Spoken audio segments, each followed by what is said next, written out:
I like the new background, John.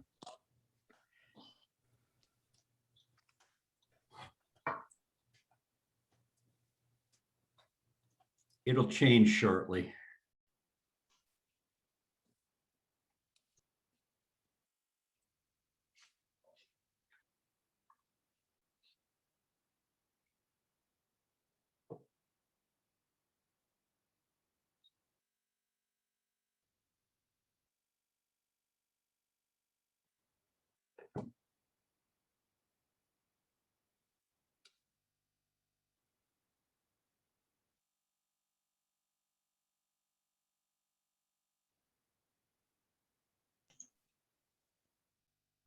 Well, good evening, everyone. It is Monday, April 26th. It is 7 p.m. and I'm calling the Maple Plains City Council meeting to order. Please stand and join us in the Pledge of Allegiance if you are able. I pledge allegiance to the flag of the United States of America and to the republic for which it stands, one nation, under God, indivisible, with liberty and justice for all.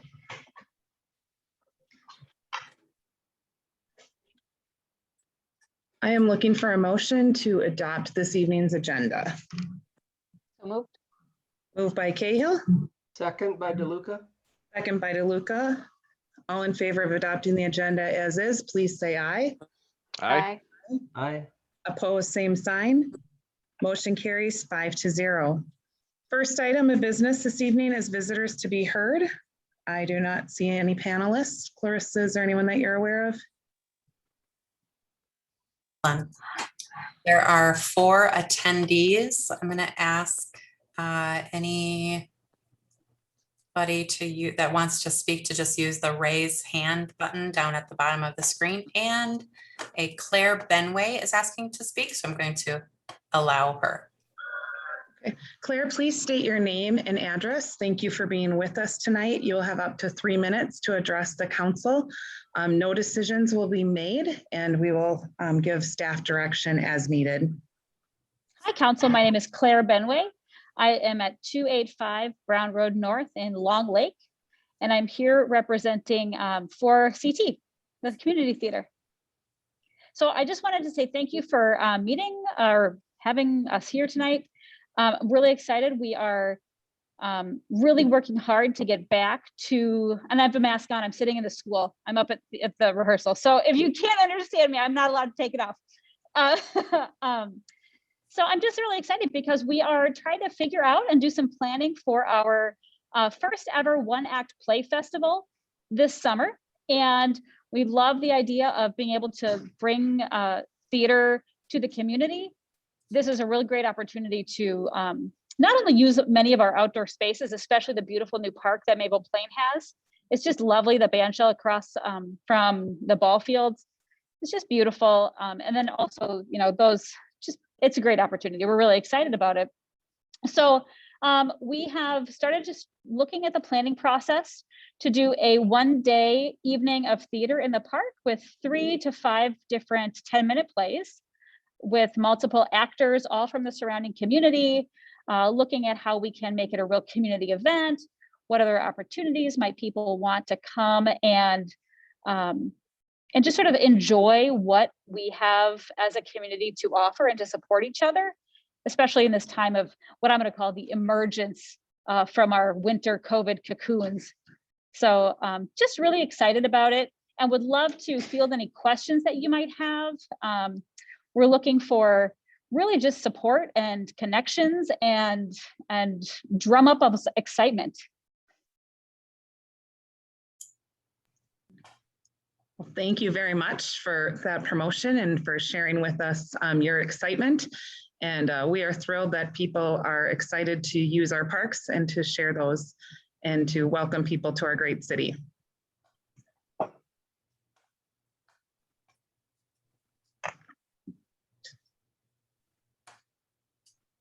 Is there anyone else tonight for visitors to be heard?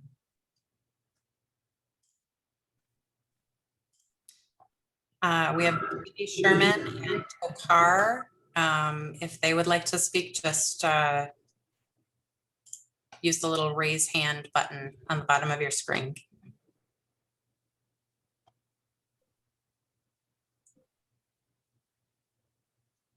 No hands.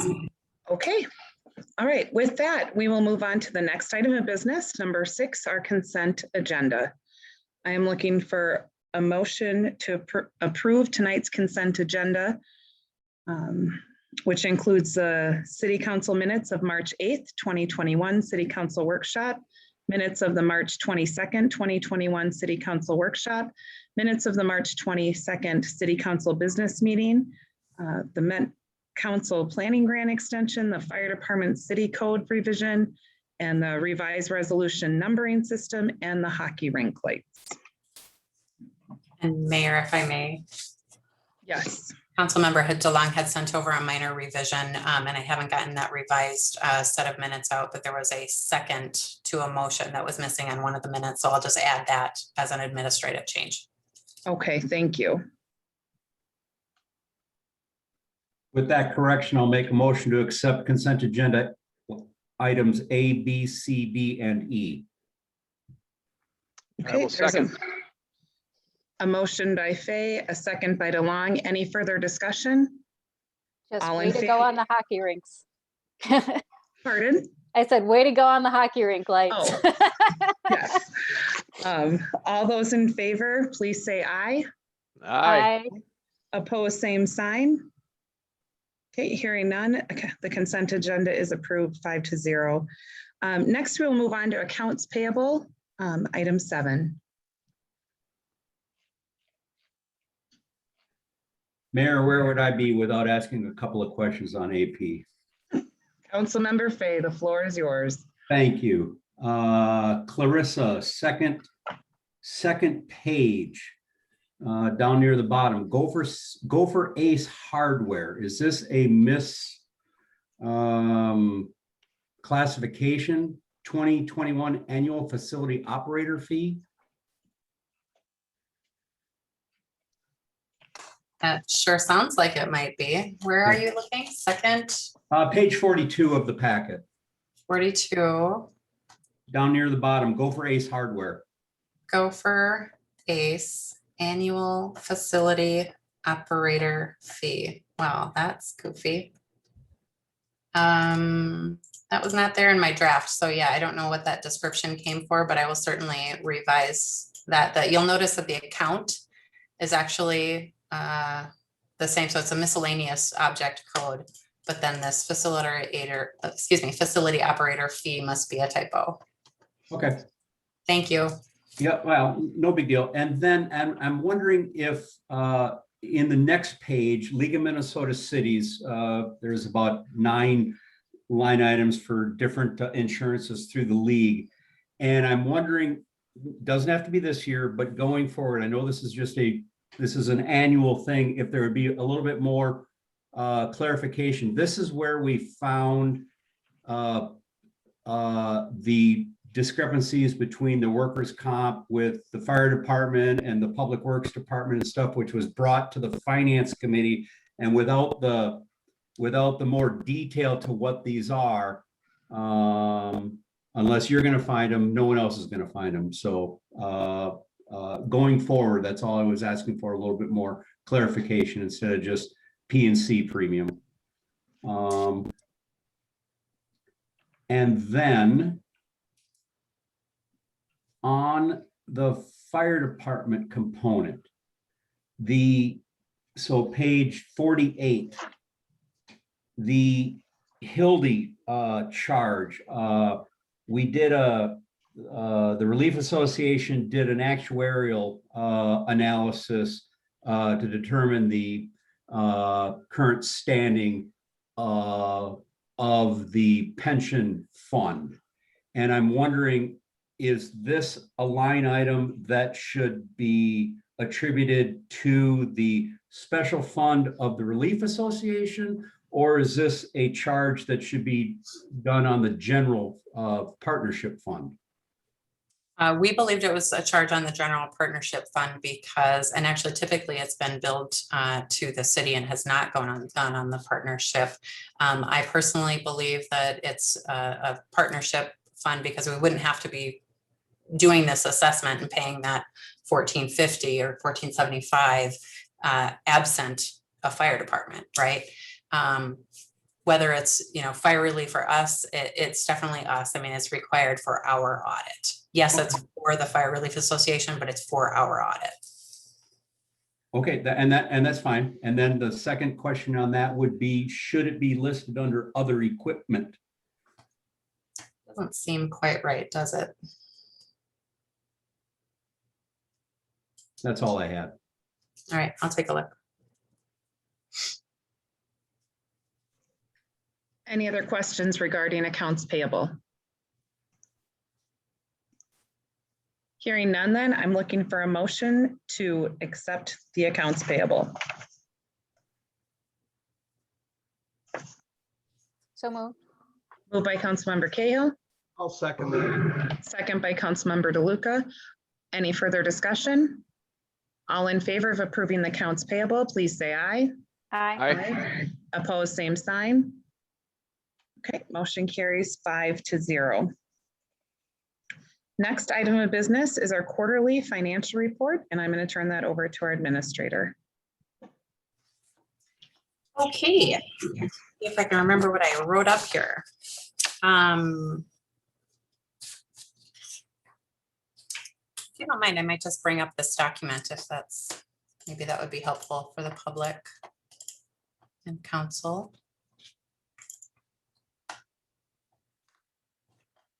Share.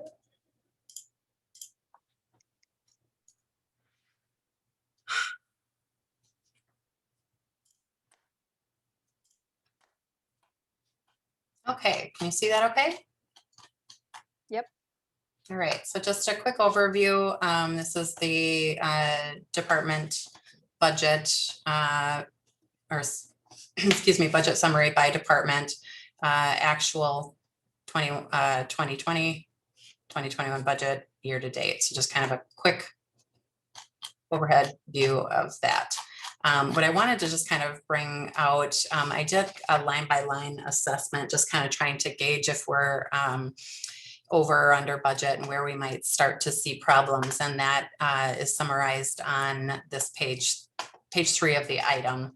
Not sure what's page of the packet, but so these are the items that I kind of caught and kind of had developed some theory about kind of why we're over. So contract services under executive, that's where Baker Tilly was charged to. That was an unbudgeted item. So there was absolutely nothing budgeted in that item. And it didn't seem to be elsewhere in the budget either. Under administrative, we've got regular full-time employees. Your interim administrator, Frank Boyles, was charged under that. Again, it kind of seems to be that those wages were not necessarily budgeted. The budget seems to reflect kind of regular wages, not the higher wage of an interim. So we paid him $31,350 since the first of the year. Auditing and accounting services were, on a per quarter basis were high, but those actually is probably pretty normal since most of your expenses from auditing or from accounting come in the beginning of the year for the audit. So I'm not too worried about that. Legal services appears to me that it was maybe under budgeted based on years past. I kind of made this footnote down here. Civil legal expenses were around 40 to 45,000 in both 18 and 19. So that's prior to 2020 even. So it feels like that portion was just under budgeted. Planning services are kind of maybe a little high for the quarter, but we're actually paying 2 quarters from 2020 is what this charge reflects actually. City buildings, repair and maintenance, nothing was budgeted. And then we had those HVAC repairs that we had to do at the fire hall. Building inspection, again, we're actually paying 2020 charges this first quarter of 2021. Public works engineering services, also feels a little under budgeted based on past year expenses. And then there was actually a significant portion that we can reallocate into the street reconstruction project. So it's actually lower.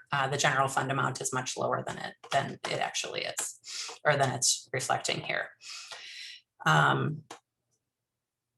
Highways, streets, and roadways, contract services, again, kind of feels under budgeted based on past years. We kind of shifted around where these things are getting charged. It looks like snow removal was actually previously charged to Public Works full-time employees instead of contracted services. And that amount, that line item was reduced to 0, and it doesn't feel like it was made up somewhere else for that service. And then finally, contract services in the parks. Again, its people service was getting charged under full-time employees, and then that seems to have gotten moved over to contract services. But then we maybe didn't make up the difference that we needed for the other services that we need. So turf, your pro turf was charged to that same account. Your Adams Pest Control is charged to that same account. So that was pretty much it of the things that kind of jumped out at me. If council has any questions, I'd certainly be willing to answer as I'm able. Any questions from council? Okay, thank you very much for that updated report. It's helpful to know where we're at. All right, next we'll move on to staff reports, and first we'll hear from our city planner. Thank you, Honorable Mayor, council members. Planning report for the month of March 2021. Just a couple of key highlights. We continue to work on downtown, the downtown project, and had meetings with the two potential developers on that project, as well as the TIF consultant and then the EDA to discuss that. We continue to work on a couple of projects with McGarry's, the McGarry's Market project. We're going to see actually at Planning Commission in May, a site plan review for the expansion of that marketplace project into some more space in that building, which is kind of a conversion of the space. And so we're going to take that through. And then I talked tonight at the workshop a little bit about the 5370 project or property, which is for sale. And we've been getting a lot of calls and just questions relating to that.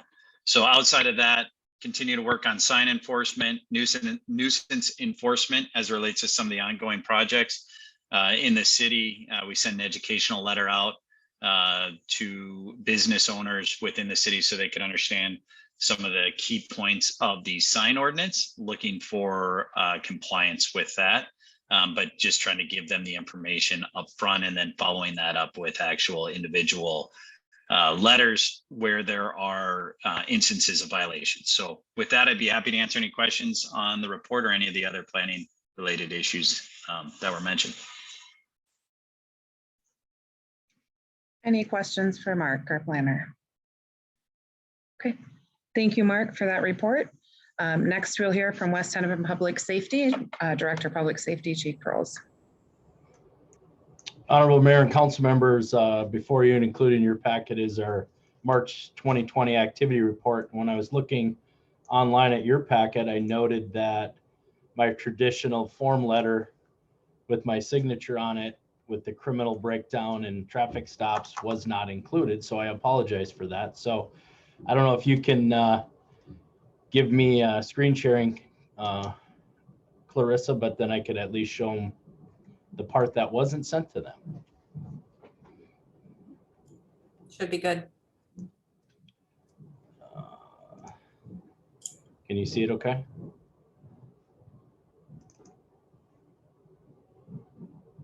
So this is the part that unfortunately staff just sent you the news and notes, but this is the March activity report breaking down the criminal and traffic, and I will get it to you for your full packet or for your information tomorrow. But monthly activity report, total of Maple Plain This month was 137 incident reports compared to 160 the same time last year. You can see the criminal is 16 compared to 2 last year, and that primarily breaks down into a lot of thefts and break-ins of vehicles and storage facilities, basically, which that criminal is up. Total ICRs for the month are 365 compared to 420 last year, and then I'll move into highlighting some cases for your review. In the month of March, on March 1st, we did have a property damage crash at Highway 12 and Main Street East in Maple Plain. We all kind of know this area. Near the library and the post office area, and a vehicle was trying to inch out to turn and couldn't see around the corner and pulled out too far and was struck by another vehicle. No injuries, and vehicles towed from the scene.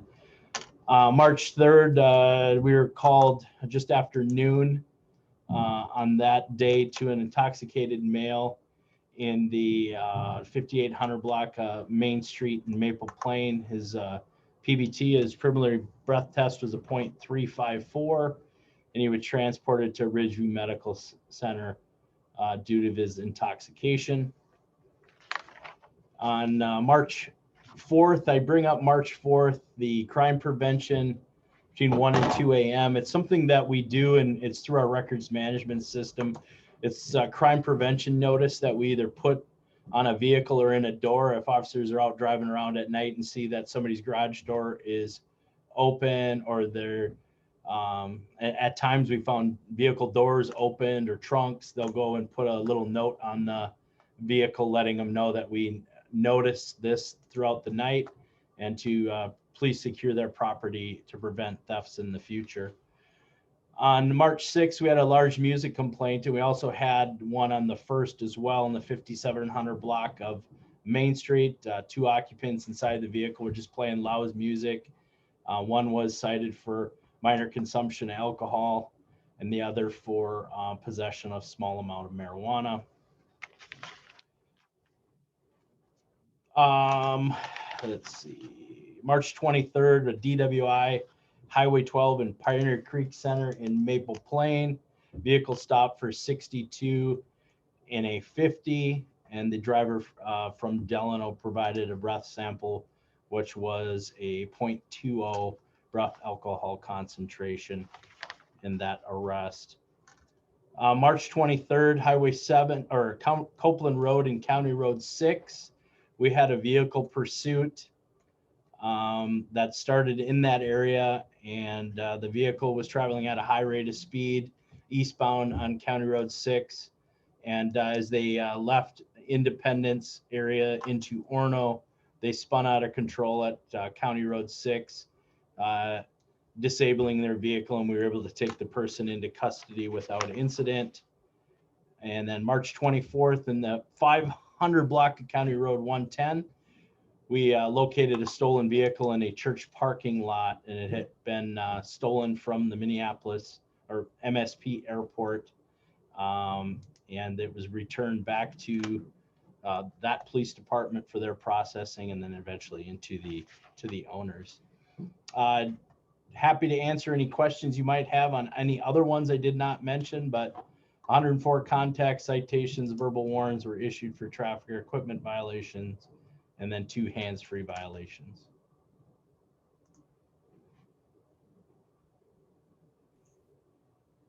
Thank you for that report. Any questions for the chief?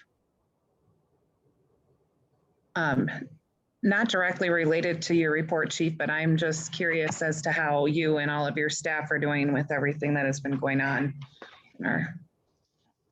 Well, thank you for asking, Mayor. The week of April 11th through about the 19th was a pretty tough week for, I think, all Minnesotans, and especially your law enforcement partners within Hennepin County. We spent several days on the front line with our West Command Mobile Field Force. 3 of our officers went down there to Brooklyn Center to help out with control and defense of the public safety facility, the police department there. All returned uninjured. But it was a long couple of nights. It got better over time. The first 2 nights were pretty bad. And the next 4 that they worked were a little bit more controlled. Actually, the last 2 nights that they worked, they reported and were released within a couple of hours. So all in all, they're doing well. Kind of glad that it's over, but the training and preparation and the equipment that we did for the past 6 months to respond at a moment's notice anywhere in the West Metro area of Hennepin County to assist our partners.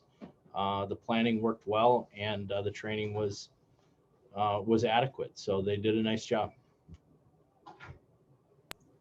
Thank you for that update, and glad that you're all doing well and that you had the tools you needed to do your jobs. Any other questions for the chief regarding his report? Okay, hearing none, we will move on to our city engineer with Bolton Mink. David. Good evening, Honorable Mayor, members of the council. Just a couple things I wanted to highlight for you tonight. And then if you have any questions about other things that are in our report, please ask. The street project, as you know, we've opened bids now. The project's been awarded by the council, so we're currently working on pre-construction coordination, getting the contracts put together, starting to look at the schedule. The contractor right now has indicated that they won't be looking to start until sometime probably around mid-June. So we're looking to put a newsletter together this week that we can get out to the residents, inform them who the contractor on the project is, give them a little bit of a heads up as to what their preliminary schedule is, and provide some additional contact information for them. So we'll make sure that we keep people informed of where we're at in the process. Veterans Memorial Park, you've probably seen they have the block out there for the new sign. I haven't seen whether or not they actually have the new lettering up there yet, but the blocks are both in place. They've been out there this spring doing some, putting some black dirt out, doing some additional seeding. We've talked to them about a couple punch list items. They have replaced some concrete. We've talked about doing a final walkthrough before we would be ready to be able to close that project out. And right now, the contractors indicating that they want to give the grass that's been planted a little bit of a chance to come in before we do that walkthrough. So we'll keep you informed of that and make sure whoever would be interested in taking a look at the park with the contractor knows when that's going to happen. Been working with staff to get our MS4 stormwater permit completed and submitted. That was done here, I believe it was just last week that was due. We've also worked on an I&I grant submittal for Met Council, which is we were anticipating $25,000 over the next 2 years for I&I issues. The sewer replacement and some of the work that we're doing with the street reconstruction would be eligible for that. And then plus, if you recall, we televised the north half of the city last year, looking to televise the south half this year and make some recommendations for improvement for next year. And again, then looking to identify some of those I&I issues, and some of that work would be eligible for grant money from Met Council. And then lastly, we're putting together, getting ready to get quotes for the seal coating for this year. We're looking at doing Bud and Rainbow Park trails. The original plan was we were going to have some seal coating on Howard and Independence between Howard and Baker Park Road. But if you can picture that area, that's right where we're doing construction this year. Since we're going to be out there with a lot of construction traffic coming and going on those roads, we think it's going to be best to at least wait till next year to do the seal coating on those roads versus getting that done this summer and then having that construction traffic beating it up. So that's what will be coming your way here in May.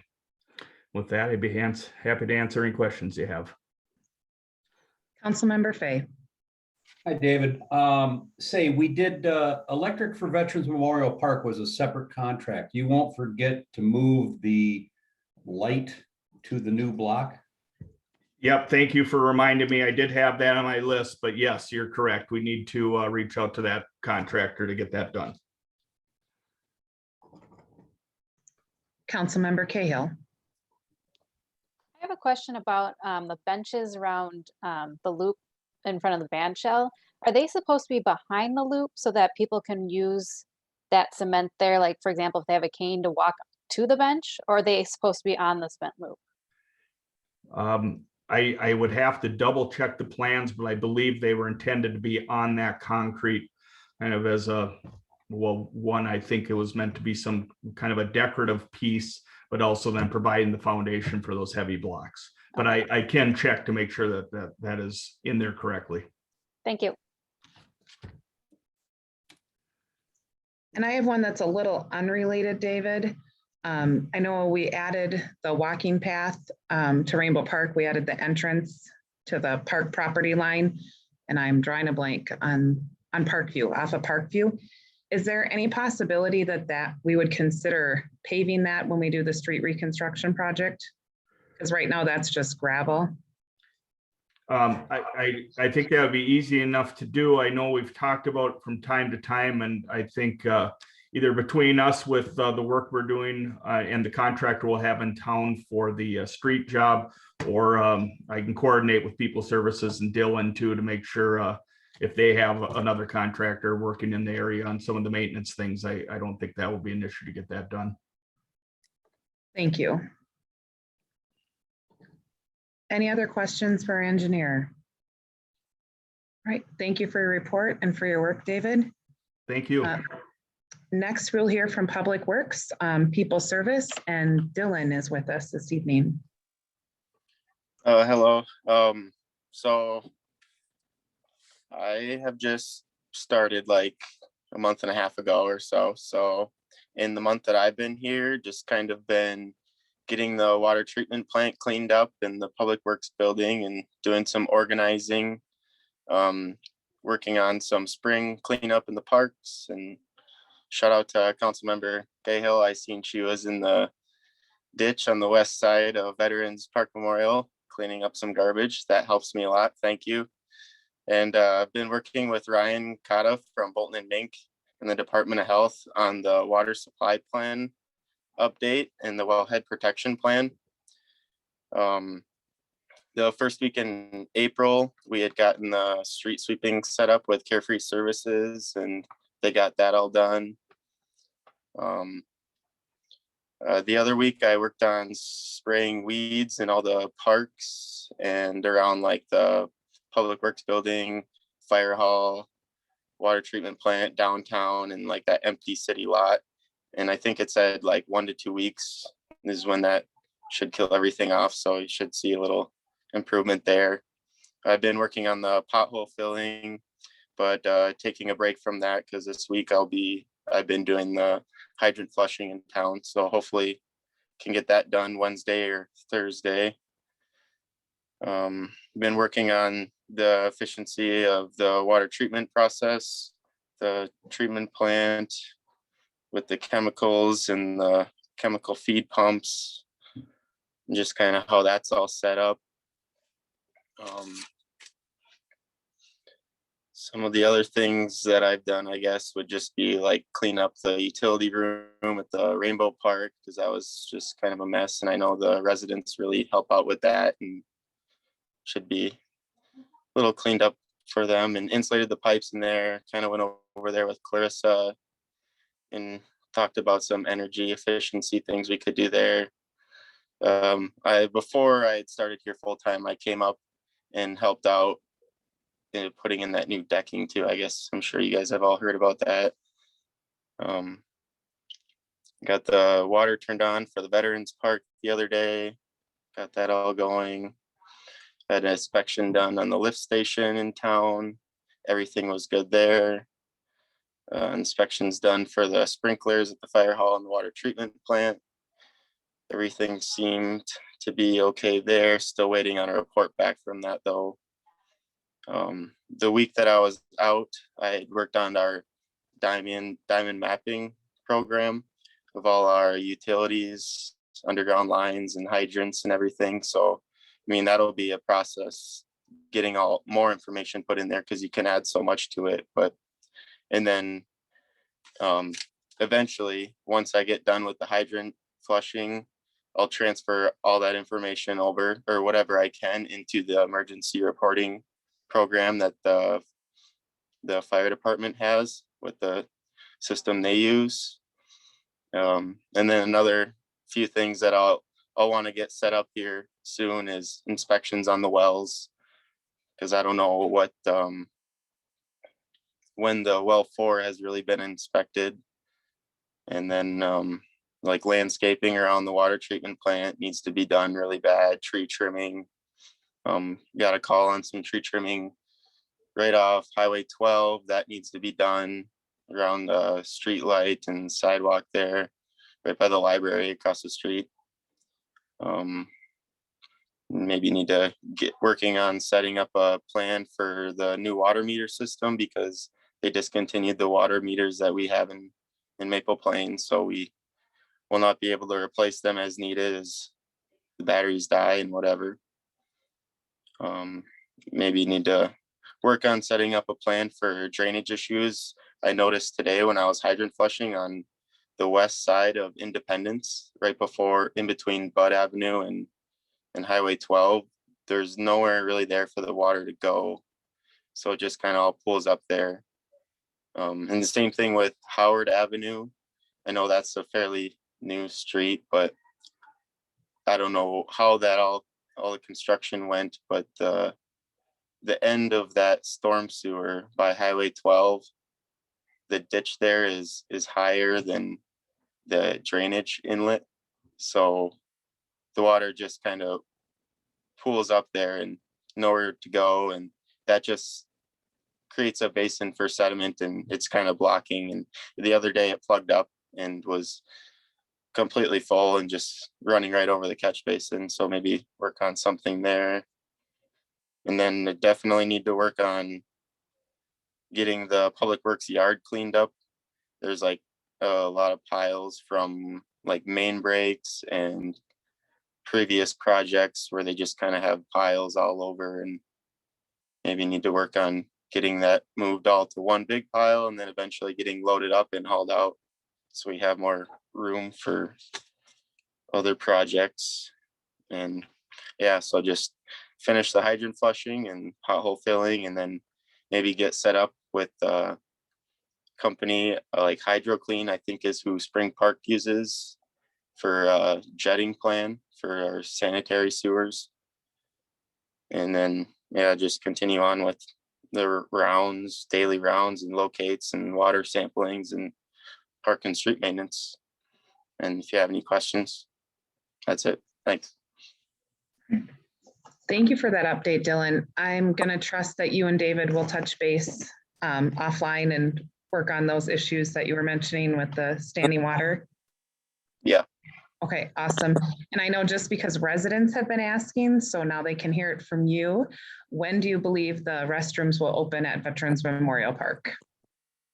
I actually was over there today taking a water sample, and I unlocked the doors, and I was thinking that maybe kind of like the Rainbow Park, how we leave those bathrooms open, and that's part of my daily rounds, is just to stop by there and kind of clean off the toilets and the sinks and make sure there's no garbage and whatever. Maybe do the same thing, incorporate that into my rounds at the Veterans Memorial Park, to just stop by there and clean the toilets and the sink and make sure there's no garbage and leave them open now that it's warm out and the water's turned on. So they're actually open right now. Awesome. You will have lots of happy residents. So thank you. Councilmember Fay. Dylan, welcome back. I hope you're healthy. I just got to say, this is more of a comment. In 4.5 years on the council, I have never seen a more inclusive public works report. Thank you. I know that took a lot of work, and it doesn't go unappreciated. Thank you. Any other questions for Dylan regarding public works? All right, thank you very much. Next, we will hear from our fire chief, Chief Ray McCoy. Good evening, Honorable Mayor, City Council. You have my report in your packet. I'll just go through a couple of highlights and entertain any questions that you may have. I've continued working on the 2021 budget development with City Administrator. We had 21 incidents in the month of March, including one mutual aid call to Long Lake. Completed the implementation of the hydrant module in our emergency reporting and did some training with Dylan. Attended weekly staff meetings and our monthly officers meetings. We do have one person still in the hiring process. We've had some inquiries of a couple more people, but have not gotten their applications turned in yet. As far as training goes, we completed our blue card training, which included being in a simulator for a day. And we had 8 people that went through that and successfully completed the blue card training. We had our first responder refresher training in March. And then we had a cold water training session on Lake Independence. I've attached the stat sheets. You can kind of see had 3 fire calls in March, 15 rescue, and 3 good intent calls. And you see the breakdown per cities kind of in the middle of the sheet there. And then on the bottom, it shows our training hours. We had 38 classes and total class hours of 194 personnel hours in March. So any questions? Any questions for the chief? I'd just like to say thank you to you and your staff. That's a lot of hours that go in addition to everyone else having other jobs and families as well. So does not go unnoticed, and we thank you for your commitment to that and your staff. Thank you. Anyone else? Okay, thank you very much. Next, we'll hear from our city administrator, Clarissa Hadler. Thank you, Mayor. Oh, I've been. I was trying to summarize all the multitude of projects that we work on kind of day to day. So I'm very much still learning the ropes. I did the math and I've been here all of 2.5 months. And no offense, but it feels like a lot longer. There's a lot going on in this beautiful little town of yours. So, but it's been a lot of fun. So just kind of a overview. You know, we work on a lot of projects. A few in my list.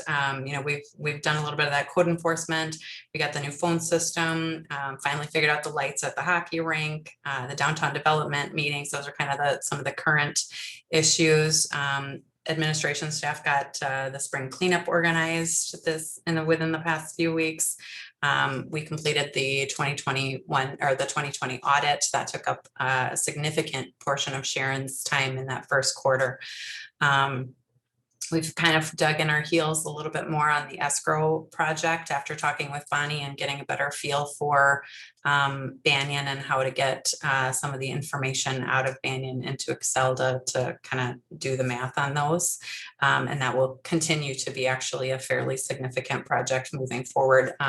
It's essentially kind of forensic accounting on all of those escrow accounts to make sure that we've got all the entries associated with a project. So obviously we have daily routines in addition to our projects. And then I also kind of keep my eye on everyone else's projects and various requests from council and the public. So other projects, big projects that we have going on. The utility rate study is kind of floating out there. We're supposed to be getting some documentation requests from Abdo here in the next few weeks. We've got the codification project that MuniCode is working on. They are supposed to be done with a legal review by June, by the end of June. We have the wellhead protection plan, which the state is doing the majority of that. We'll have to do some of the notifications to other local government units. We have obviously the 2021 reconstruction project and then some of the older projects, Veterans Memorial Park. And then I took a picture and I can't get it off my phone into my email, but I don't know if anybody's seen it, but the Meadows Tot Lot is installed. Oh, you should have sent an email. I just found it this afternoon. I just thought. Oh, okay. So, and my phone is full. I don't know what's going on there. So, Field trip tomorrow. yeah. So I've got a couple questions for Dave actually on that. I'll follow up with him tomorrow and talk with the installers and such. But other things, you guys get the list weekly or every other week. We've got about 200 things on the list that were either kind of little things I need to follow up on, big projects that have multiple things going on, little process improvements that we're kind of tripping over as we go. And anytime we make change, there's kind of this kind of build up to that change and research and then the implementation. So even the smallest amount of change kind of takes a lot of time. But we're making headway, I think.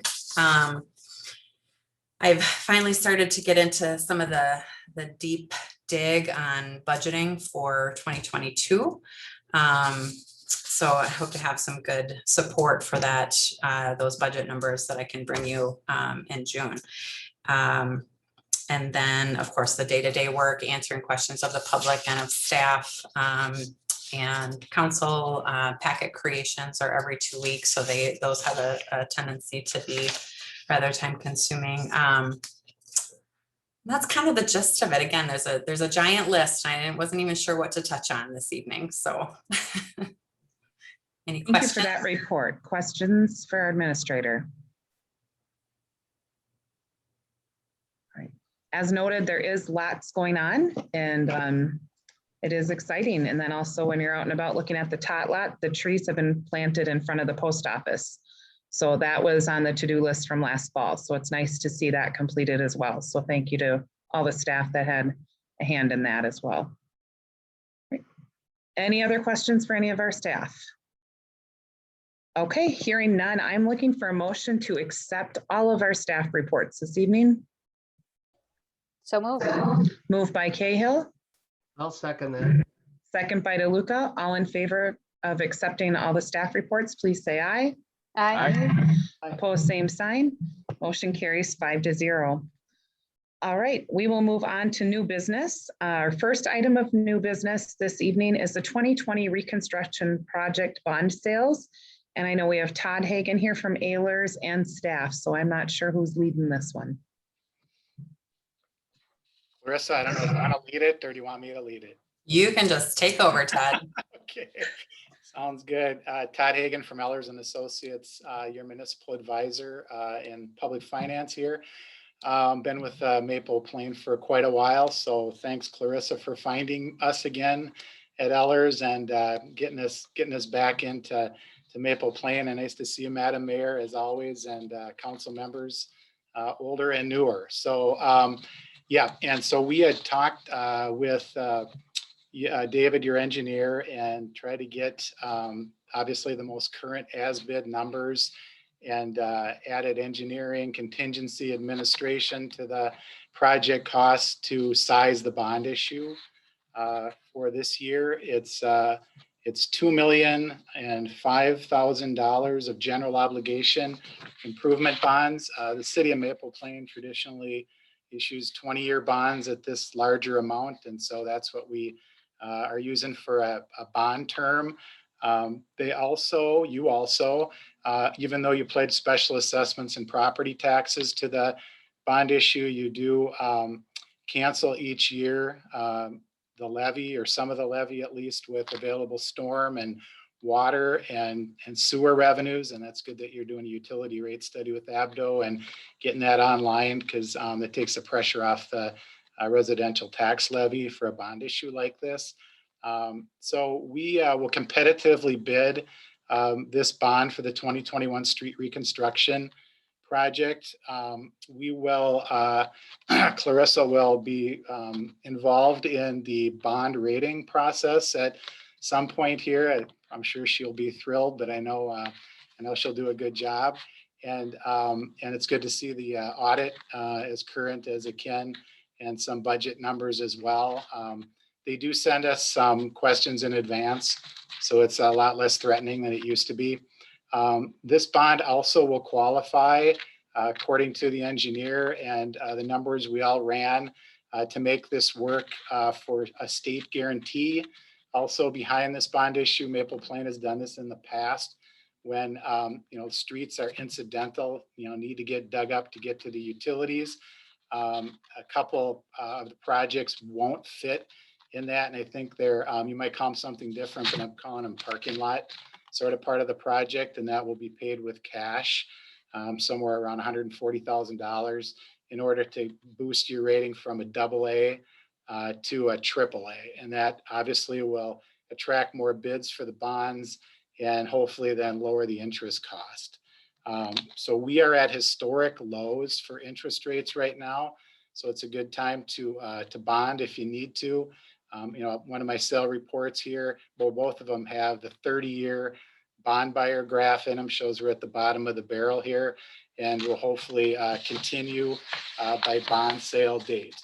And so bond sale date is May 24th. And that's when the bids will come in, and we'll show them to you, and we'll put them in order, like David does for the project. And we'll go for the lowest one, obviously, that's on the list. And it's a relatively large bond issue, so we should get a lot of good, attractive bids because of not only, hopefully you'll maintain your underlying rating, the AA, but that AAA that we'll get will help sell the bonds quite well. So the other part of this would be a bond that we've been monitoring for quite some time that is pre-payable now and up for a refinance. And it's two of them. It's a 2012A and a 2013A bond issue. And there's only 7 years left on them. And I kind of kept it separate, number one, because, it can't be guaranteed by the state because it's not a new project financing. So, it needs to be sold just on your underlying rating. So that needs to be separate that way. And it's a shorter bond issue that I think we would send out non-callable now, because usually the call dates, the prepaid dates are 9 years out, like on the larger bond issue. So this will be shorter, and I think it'll help sell it. It's not a lot of savings. It's just a little north of $30,000 over 7 years. And that's net, the cost of issuance. And so I'm thinking, put it in the mix, see what happens at least a week or so, before the sale date. If our analysts over here think that it won't work, we'll just pull it and do it some other time. And that's another reason to keep it separate.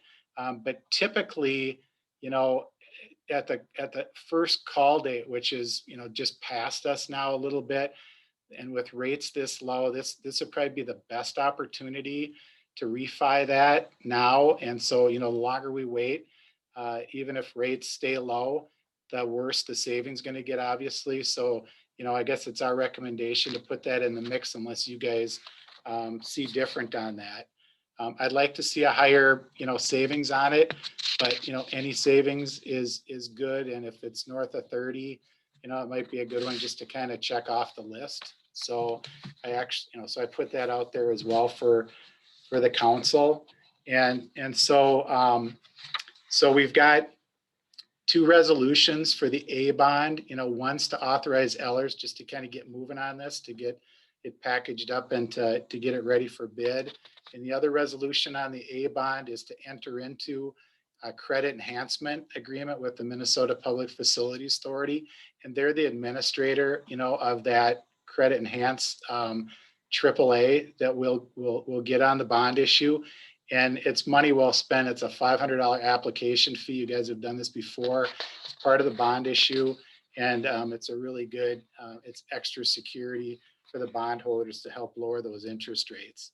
And then the B bond, the refunding bond, just requires one resolution. If you so desire to do that one, to move forward with that, that just authorizes Ellers to, again, package that one up and kind of sell it at the same time as the, the new project financing. So that's what I've got for tonight. Up for questions from anyone. Any questions for Todd before we have the 3 resolutions before us? 2 quick questions. the $30,000 savings, I want to confirm that is the net after fees, your costs, et cetera, et cetera. Yep. And we will, and I'm talking about the refinance now. And then there's 7 years left over. We're going to maintain that 7-year pay period on the new bonds then. Yep, that's correct. Thanks. And I'm hoping, you know, because we're doing them both together, that we get some economies of scale here too, right? So, you know, there'll be some discounting going on. Hopefully to carry that one through a little bit better. Yep. Todd, a question I would have for you. This is Mike. Do you have a guesstimation of what bonds this size, these AAA rating right now are getting? And we're not holding you to anything, but just a range. I Sure. always ask. You know I that. know you do. That's great. Nice to see your name anyway. Yes, sir. It's we've got on that larger bond issue for 20 years. We've got probably 15 basis points of cushion in it, you know, 0.15%, just in case there's some market movement between now and the 24th of May. We're at 1.86 on that. So we're hoping to do a little bit better. So I sold a bond today. I had a bond sale in Mayer, you know, Minnesota. Today I was a 15-year bond with the same security behind it, you know, with that AAA guarantee too, a lot smaller than this. And they came in at 1.44 for 15. So. And then the shorter, the cheaper, right? So that refunding bond is 7 years and you know, hoping to be, right on the market on that one when I generated this on a few days ago. So no cushion on that was 1.04. So I'd like that to be even better, you know, just for even a better savings and lower some of the costs. So we can play around with that one a little bit. Thank you, Todd. Yep, you bet, Mike. Any other questions for Todd? All right. Hearing none, I am looking for a motion to approve the resolution authorizing the city to enter into a credit enhancement program agreement with the Minnesota Public Facilities Authority. So moved. Moved. Second. Moved by DeLuca, second by Cahill. Any further discussion? All right, and this is a roll call vote, so I'll turn it over to staff. Cahill, Aye. DeLong, Aye. DeLuca, Aye. Fay, Aye. Mayor Moskowski. Aye. All right, the ayes have it, 5-0. Next, we have a resolution providing for the sale of general obligation improvement bonds series 2021A. So moved. Second. Okay, moved by Cahill, second by DeLong. And again, we have a resolution roll call vote, so I'll turn it over to staff. We're gonna flip it around this time. Mayor Moskowski. Aye. Sorry. Councilmember Fay, Aye. DeLuca, Aye. DeLong, Aye. Cahill. Aye. All right, the ayes have it 5-0. And we have one more motion this evening, tonight. This is to approve a resolution providing for the sale of the general obligation refunding bonds, the series 2021B. So I'll make moved. that motion. Councilmember Fay made the motion. Councilmember Cahill second the motion. And again, I'll turn it back over to staff. Councilmember DeLuca, Aye. Fay, Aye. Moskowski, Aye. Cahill, Aye. DeLong. Aye. And again, the ayes have it 5-0. Thank you so much, Todd and staff, for all your work on that and for joining us this evening. Thank you very much. Next item of business is the Fire Relief Association and the service pension increase. And I'm going to turn this over to our fire chief and our city administrator. I can just do a quick rundown. So the request was submitted by the trustee board, President Justin McCoy, for an increase to the pension benefit from 2,000 to, or sorry, from 3,000 to 3,200. That would take effect on June 1st, I believe. Sorry, effective May 1st. We did run this by both the finance committee and the personnel committee. Members of the finance committee, feel free to jump in as well. I had kind of summarized with that we would like to see a plan for consistent budgeting for those contributions that allows for regular and appropriate increases in that partnership contribution over time. Something like the CPI or CPI +1. Personnel committee also recommends some sort of policy or goal for the future. And then also wanted to verify the regulations around the need for council approval. So I did do a little bit of research on that. Theoretically, there isn't necessarily the absolute need for the fire relief to get council approval, but if the increase ever requires additional contribution from, requires contribution from the city to maintain a certain percentage, then it would revert back. So really kind of as a best practice, I'm not sure why they would ever do that. So as a best practice, I think moving forward, they would likely just request that council approval. I imagine the accounting would be a nightmare if they were trying to backtrack it at some point in the future. So I kind of laid out the past partnership contributions and verified all of those with Sharon. So they ranged from 31,851 in 2017 up to 44,800 in 2020. I did note in my memo, there wasn't really a formal adoption of a fire budget the last couple of years.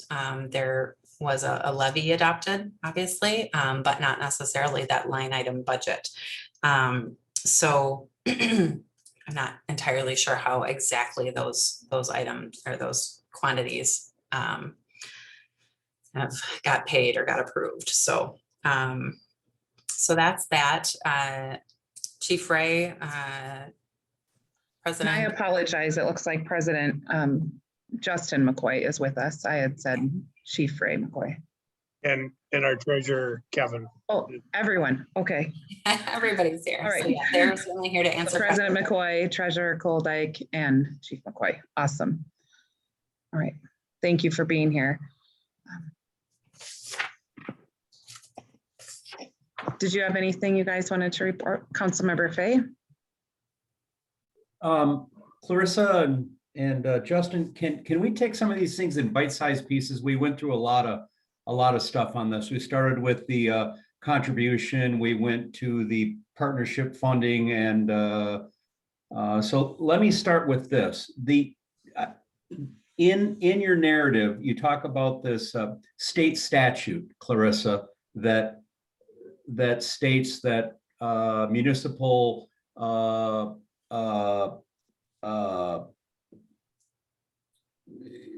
there's no need for municipal approval of an increase in a funding thing. Yet the change that we made to the fire department earlier tonight in the consent agenda, and the change in the bylaws that were presented to the Relief Association board and more recently to the membership board, has language in there that says any change in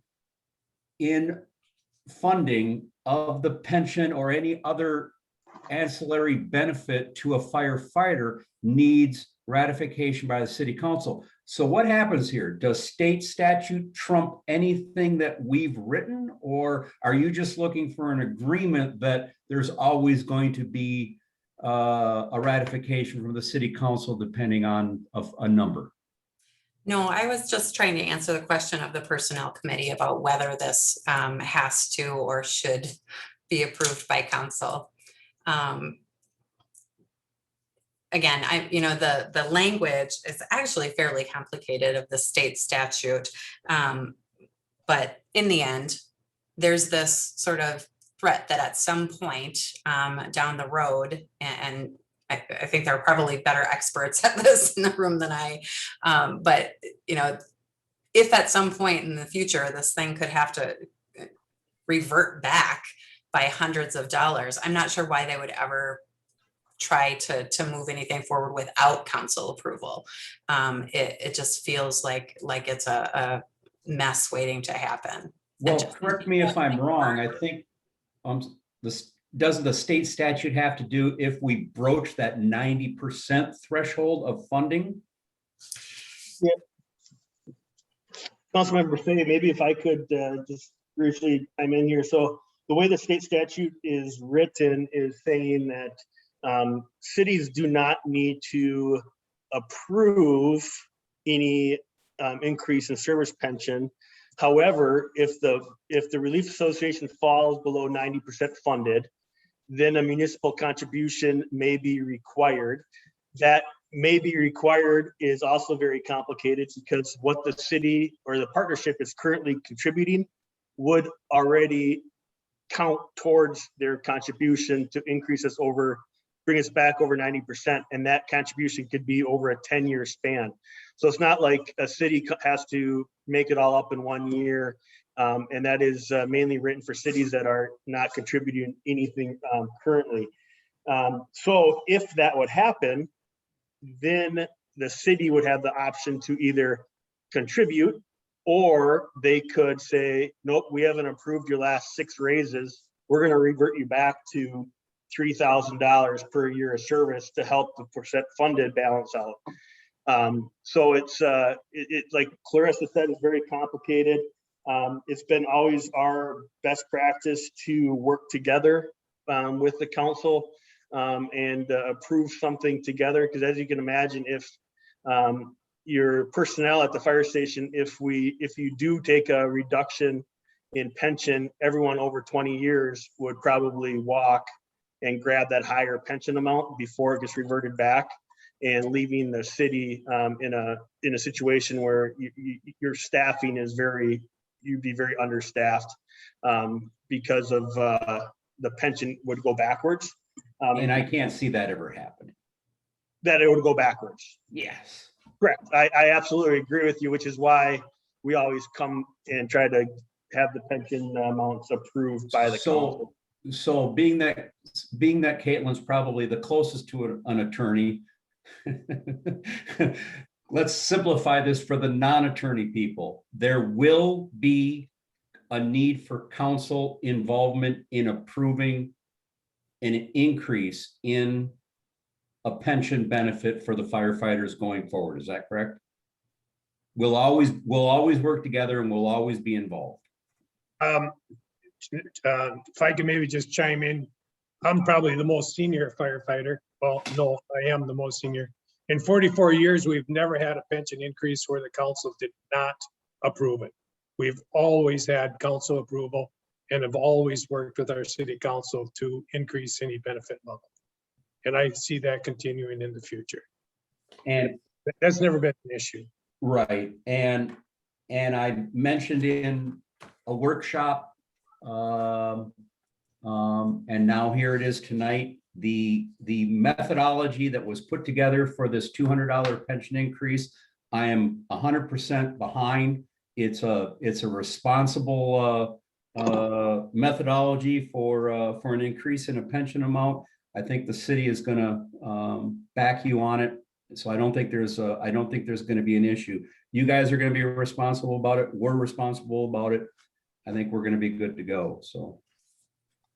Yeah, and if I could just add too, the fire relief really has appreciated John and Councilmember Cahill going into this. This has been a very long process of how do we move from our 5-year plan we started in 2014 to what's coming down the future. And I know there's been a lot of meetings and a lot of time put into place. So I just want to publicly say thank you to you two as members of the trustee board for supporting it, and also your council on coming into this raise.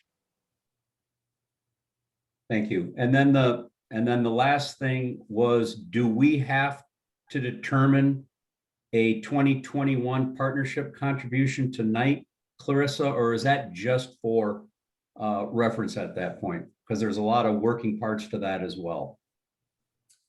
No, that was not I mean, it's not necessarily needed tonight. It was more of, Ray and I are trying to wrap up that fire budget. And that's one piece of it, fairly important piece of that. If you would like us to, I mean, I guess maybe I need a little bit more direction about what other pieces we'd want to look at with regard to that. We can certainly hash that out in finance if you want. We were hoping to take that fire budget, the final fire budget, to the fire commission, and then consecutively add to the council work session on May 10th. Is that it? Fire commission is the 10th, I believe. Yeah, the second Monday. Yeah. Councilmember Fay, from a trustee board standpoint, I think we would prefer it to have some insight into how that number is calculated. Like you mentioned, there's a lot that goes into that, and really nothing of it is related to the CPI.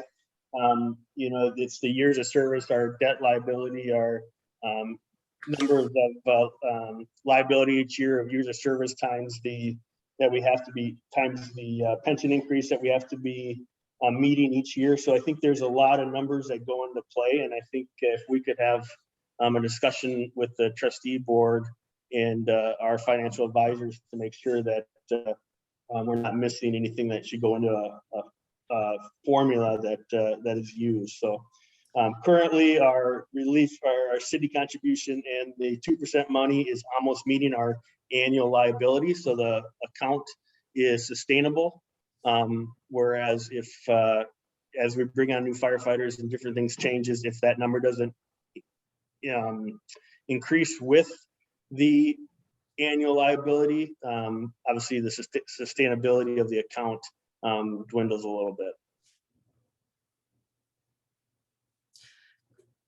Justin, can you clarify for me, or maybe council members Fahey and Cahill, was it not stated also at the trustee board meeting that I attended that you were not requesting an increase in that contribution? Correct, yeah. Correct. With the budget this year, I believe it's set at well, I guess, like you said, you haven't said it, but correct. The service pension increase is only asked for a service pension increase and not a city municipal contribution.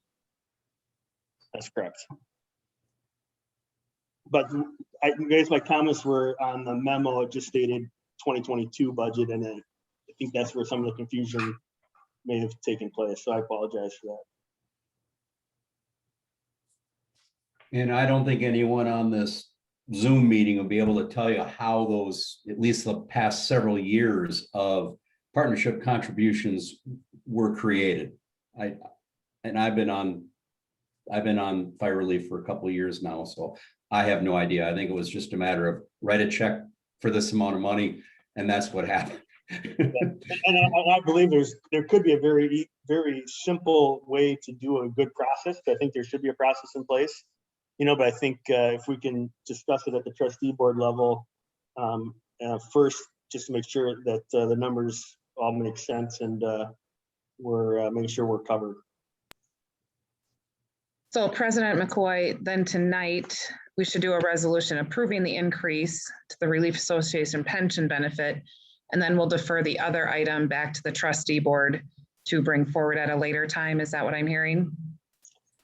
Yes, that would be the trustee board, the members here that would be our preference. Okay, Councilmember Cahill and Fay, since you are liaisons to that, are you okay with that as well? Staff, any concerns with that? Okay, then what I'm looking for right now is a motion to approve a resolution approving an increase to the Maple Plain Fire Relief Association service pension benefit. I'll make that motion, Mayor. Motion by Councilmember DeLuca, Second. second by Councilmember Cahill. Any further discussion or questions? Okay, hearing none. This is a resolution, so it will be done by roll call. Okay, Cahill, Aye. DeLong, Aye. DeLuca, Aye. Fay, Aye. Mayor Moskowski. Aye. All right, the ayes have it 5-0. That increase has passed. And to all of our firefighting personnel, I hope our actions show our appreciation and our thanks for your service and your time. Thank you. Any other business tonight regarding the Fire Relief Association service pension? Okay, great. All right, next let's move on to item C on our agenda for new business, party in the park.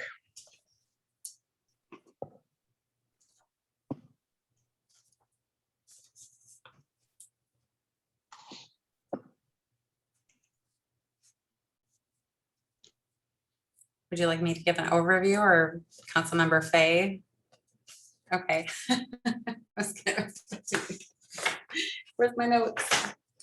Well, we've received, you will recall at the last meeting where we discussed this, the council made a motion to approve moving forward with the party in the park pending the submission of appropriate permits and the pandemic preparedness plan, say that 10 times fast.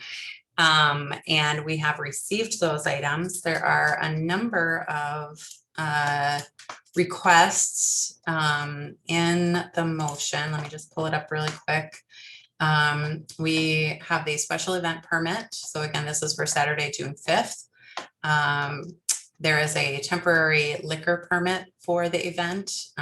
They've submitted the pandemic preparedness plan. The Rotary is asking for a waiver of all permit fees and Public Works staff support. And then also Councilmember Fay had submitted a temporary sign permit, which typically we could approve administratively, but this one is for a sign located on city property. I believe it's over by the digital sign, is that correct? No, it's not. The downtown One property. banner at the east end, one banner at the west end, and one banner at Veterans Memorial Park. Okay. But all on city property.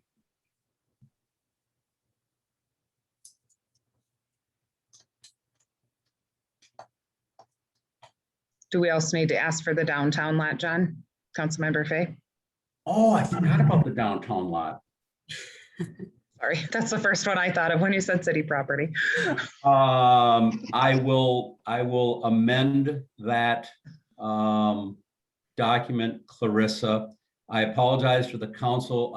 As I was working through my research today, I realized that the sign permit was not submitted on time, so I submitted it knowing that it wouldn't get in the packet, but at least we could bring it up. So in addition to the special event permit, the temporary liquor license, the temporary sign permit formally has to be submitted. I believe there's a $25 fee with it that I'm hoping that the city would agree to waive. And other than that, everything is pretty inclusive. Everything that was requested at the last workshop has been completed in a timely manner, and it is in the packet for full review and discussion, I guess. Right. Thank you, Councilmember Fay and Administrator Hadler. Questions or comments? Okay. Hearing none, then I'm looking for a motion to approve the following for the Orono Rotary Party in the Park event on Saturday, June 5th, 2021. The special event permit, the temporary liquor permit, the pandemic preparedness plan, the sign permit, the waiver of all permit fees, and Public Works staff. So moved. Moved by Councilmember DeLong. Second by Councilmember Fay. Any further discussion or questions? Mayor, I'd like to make a comment. Yes, Councilmember DeLuca. I said this 2 weeks ago at a workshop, and I'll say it again tonight, that I believe it's irresponsible of this council to move forward on the party in the park at this time. I have a strong preference for waiting and doing this when we are a little further into past the pandemic, looking at the fall. Just because we can do something, folks, doesn't mean that we should do something. Therefore, I strongly suggest that we consider pushing this into the fall. Thank you, Councilmember DeLuca. Councilmember Cahill. I just want to note that I agree with Councilmember DeLuca. I love this event and I love the support of our park. And that's why I suggested it be in the fall as well, a few months ago when we first discussed it. But given the current rates of vaccinations and the rates of cases within our own town that I know about, I do think it's irresponsible for us to hold this when CDC still isn't recommending events. So I'm not a support of it as well. Thank you, Councilmember Cahill. Any other discussion? Okay. Hearing none, all in favor, please say aye. Aye. Opposed, same sign. No, Aye. The motion carries 3-2. Right. Thank you, everyone, for your work and your feedback. Next item of business is letter D, facility use policy and agreement. And I'm going to turn that over. Thank you, Mayor. So I have what I believe is the mostly final version of our facility reservation and use policy and agreement. We've met on this a couple different times, and I tried to take all of the feedback from those work sessions and work it into this document. Not to say that was a perfect process, so I'm certainly open to any suggestions for changes at this time or even moving forward. I do believe that this, as a new policy, is just going to be something that we're going to have to rework in small portions after we begin to use it and get feedback and everything. So, and that's pretty much the gist of it. Okay, thank you. Are you able to screen share that, Clarissa, with people who are watching online or for those who view it later? While staff is doing that, does anyone have any questions or concerns regarding what was in our packet for the reservation, for facility reservation and use policy and agreement? Are you looking to publish this, Clarissa, or are you looking for are you looking to publish it and then kind of it's a work in process as time goes on, or? Yeah, I think that we're kind of to the point now where it's a policy that's good. And again, I'm certainly open to constructive feedback here. So if I misunderstood any portion of those discussions as I was revisiting my notes and recordings, that would not surprise me at all. So we can make small changes tonight. You can say this is not what I meant at all, and I can bring it back later. It just kind of seemed that the season is kind of upon us, and we should be getting it implemented if we're going to be getting it implemented this year. Well, I love it, but I will make one change, and that would be on the second page of it.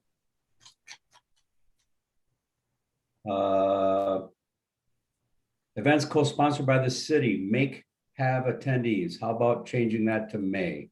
Good catch. And okay, that's it. That's it for me. I love it as well. Just one suggestion, and this may just be my preference, so other council members please chime in. But I think the damage deposit should not apply to, right now, let's see, it's just picnic shelters. I think any of those that are free for residents, we shouldn't have to charge them a damage deposit. So just make that change. So that would include council chambers, as well, I believe is the only other thing. And the softball field.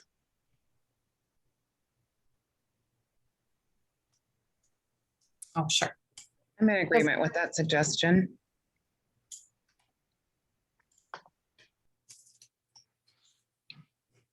Any other feedback or anyone disagree with that suggestion? Okay, I'm seeing heads nodding yes, so.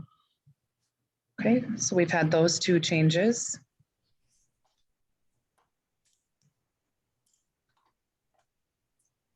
So Clarissa, just to clarify more the procedure for this.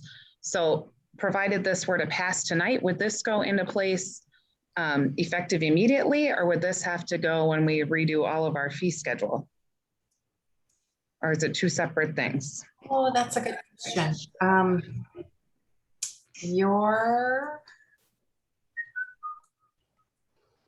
As long as there isn't anything in your fee schedule, which is an ordinance that preempts these things, which it might, now that you might have something in the ordinance that says picnic shelters are free.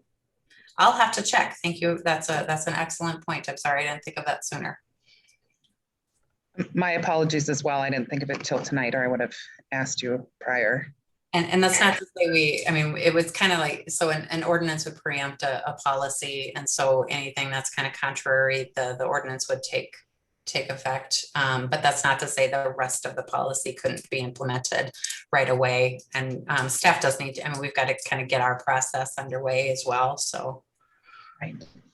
And I'm actually wondering too, if this goes back to our visitors to be heard tonight, you know, sharing their excitement as well, if they saw this on the agenda. I should clarify that. Oh, okay. There's an event, somebody is submitting a special event permit. And so I told her it would be at a work session. So I'm not sure if I inadvertently said this work session, but I was kind of thinking a future work session. So it'll be coming up. It's this really cool one-act play festival. That's the community theater, which I didn't know you had a community theater. Mm-hmm. So, I mean, it sounds really cool, and you'll hear lots more about it later. Well, and that was clear earlier tonight. Okay. All right. Any other changes that anyone noticed on this beside the two that have been pointed out? So just the change of the word make to may and removal of the damage deposit for the picnic shelters and the chambers.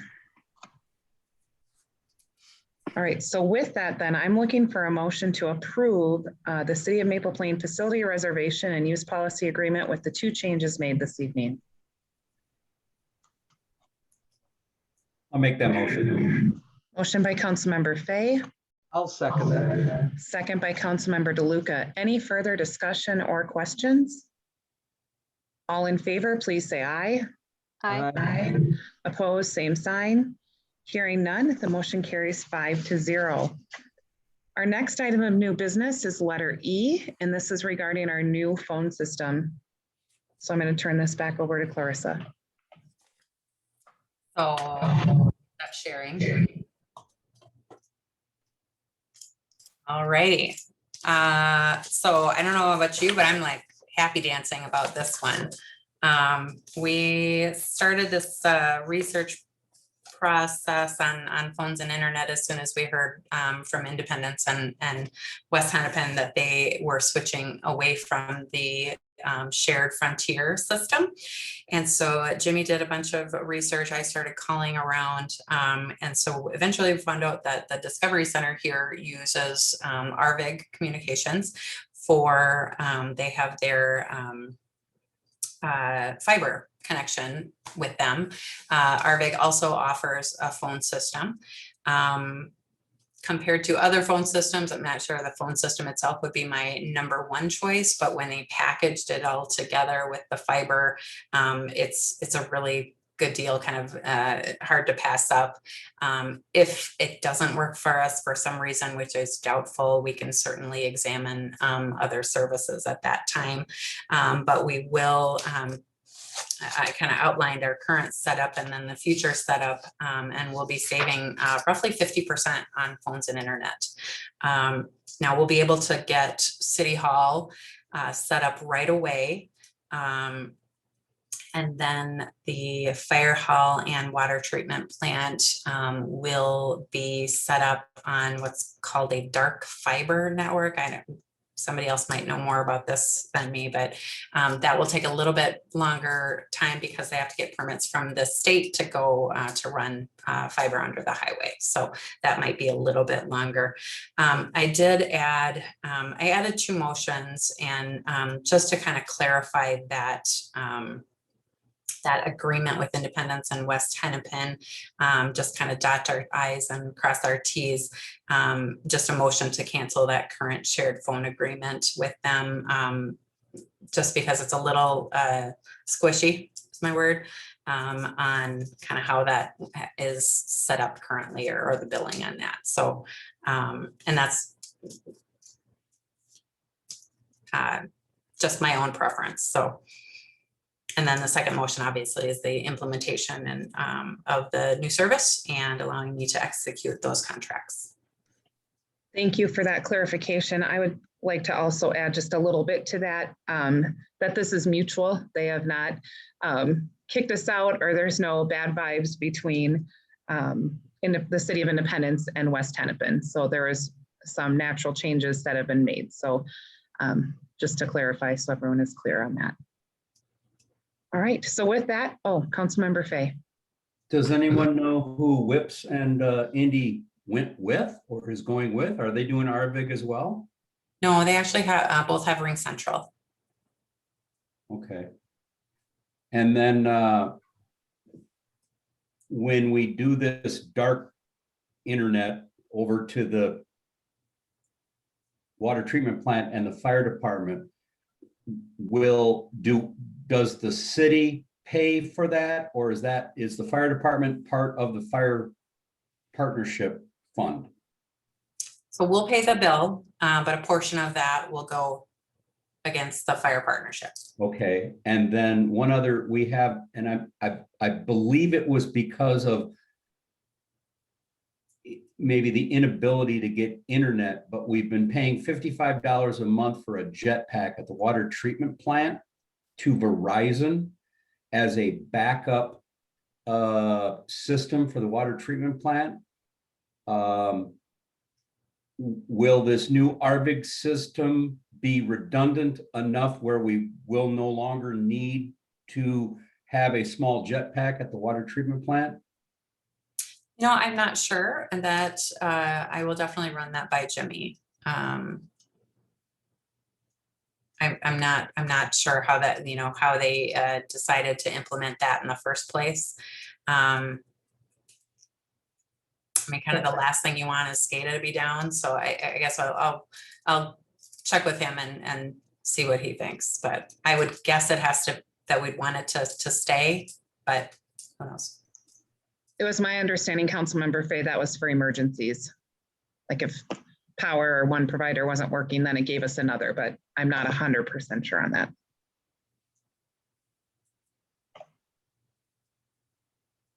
All right. So with that, the first motion is to cancel the current shared phone agreement with Independence and West Hennepin Public Safety effective May 31st, 2021, or a reasonable date following Maple Plain phone numbers being ported off that system. So moved. Moved by Cahill. Second. Second by DeLuca. Any further discussion or questions? Okay, all in favor, please say aye. Aye. Aye. Opposed, same sign. All right, that motion passes 5-0. The next motion is to approve implementation of the phone and internet service with RVIG and allow the city administrator to execute such contracts as necessary for such implementation. So moved. Moved by DeLong. Second. Second by Cahill. Any further discussion or questions? Hearing none, all in favor, please say aye. Aye. Aye. Aye. Opposed, same sign. Motion carries 5-0. Thank you so much, staff, for your work on that. And I am thrilled that we will be able to manage our own voice boxes and save money as well.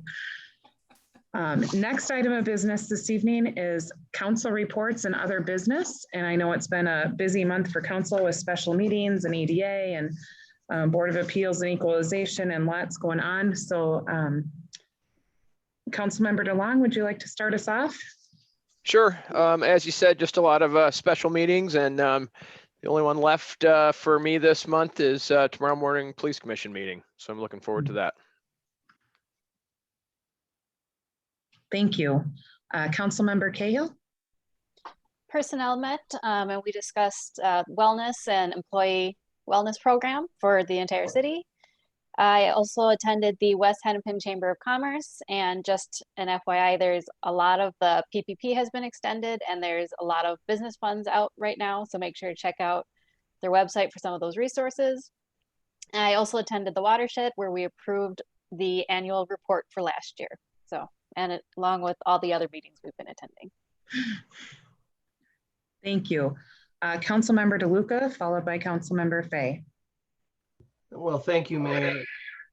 We've had the host of meetings this month, so I won't repeat any of the ones that have already been said, but in addition, we had a finance committee meeting where Clarissa and John Fay and I met. You saw a little bit of that product of that work tonight during the financial reports, and starting to do those on a monthly basis. And then what you saw tonight was the quarterly report, which is a little more in-depth, but getting a little bit of a sense of the financial responsibility we each have in our fiduciary responsibilities. So good stuff. Things have been moving, and compliments to staff. And Clarissa, you've been literally drinking from a fire hose for the first 2.5 months, but we're making progress. Well done. Thank you. I will not mention the Board of Equalization or the Finance Committee either. I have been involved in Rotary as well as the Fire Relief Association, Fire Department membership meeting, and the Fire Commission. All 4 which had some impact in agenda item in tonight's meeting, whether they be in the workshop or the business meeting. So it's nice to see the fruits of your labors earlier come to fruition at the end. So thank you to everyone. Thank you. I was able to attend the quarterly meeting with Congressman Phillips.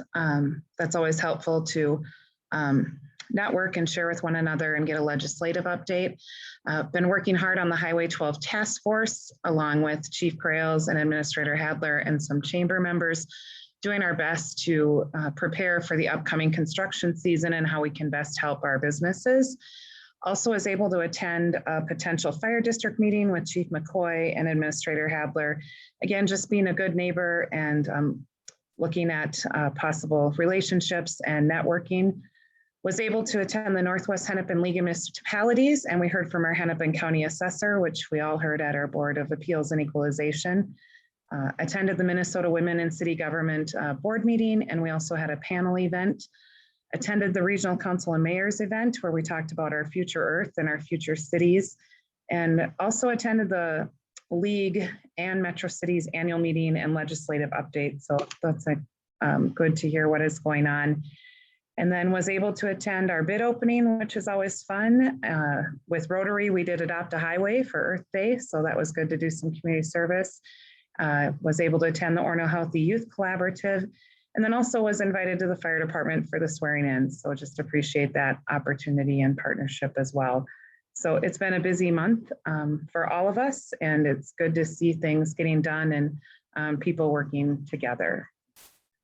Any other business or reports this evening? Anyone? Okay, with that, I am looking for a motion to adjourn. I move to adjourn. Moved by DeLuca. I'll second. Second by DeLong. All in favor of adjourning? Aye. Aye. All right, the meeting's adjourned at 8:38. Good night. Night. Thank you, everyone. Night. See you in the morning. Night. See you in the morning, 8 a.m. Are you coming live or are you virtual, DeLon? Yeah, I'll be live. You'll be live? Yeah. Okay, I'll see you there then. See ya. All right. Bye. Bye.